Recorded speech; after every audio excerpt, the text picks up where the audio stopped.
आज तक आपने सुना होगा कि इब्लीस हमेशा इंसान को इबादत से गुमराह करने की कोशिश करता है, मगर आज की यह कहानी इतनी अजीब है कि इसे सुनकर आप हैरत में पड़ जाएंगे।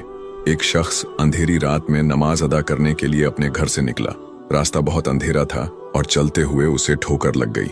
वह मुंह के बल गिर पड़ा और कीचड़ से लथपथ हो गया। गंदे कपड़े देखकर वह वापस घर लौटा, लिबास बदला और फिर से मस्जिद की ओर रवाना हुआ। अभी कुछ ही कदम चला था कि उसे दोबारा ठोकर लगी और वह फिर गिर पड़ा, मगर उसकी हिम्मत कम न हुई। वह फिर घर लौटा, कपड़े बदले और एक बार फिर मस्जिद की ओर बढ़ा। इस बार जब वह घर से बाहर निकला तो दरवाजे पर एक अजनबी खड़ा था, जिसके हाथ में एक चमकता हुआ चिराग था। अजनबी चुपचाप उसके आगे आगे मस्जिद की तरफ चल पड़ा। चिराग की रोशनी में इस बार रास्ता साफ नजर आ रहा था और वह बिना किसी मुश्किल के मस्जिद पहुंच गया।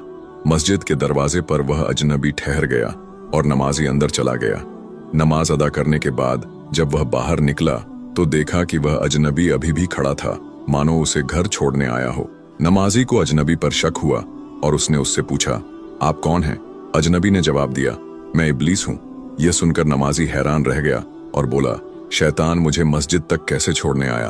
तेरा काम तो लोगों को गुमराह करना है। इब्लीस हंसते हुए बोला, जब पहली बार तू गिरा तो अल्लाह ने तेरे सारे गुनाह माफ कर दिए। जब दूसरी बार गिरा तो अल्लाह ने तेरे पूरे खानदान को बख्श दिया।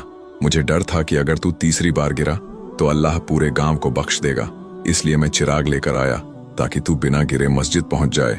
यह सुनकर नमाजी की आंखों में आंसू आ गए। उसने सजदे में गिरकर अल्लाह का शुक्र अदा किया कि उसकी मेहनत और नियत को अल्लाह ने कबूल कर लिया।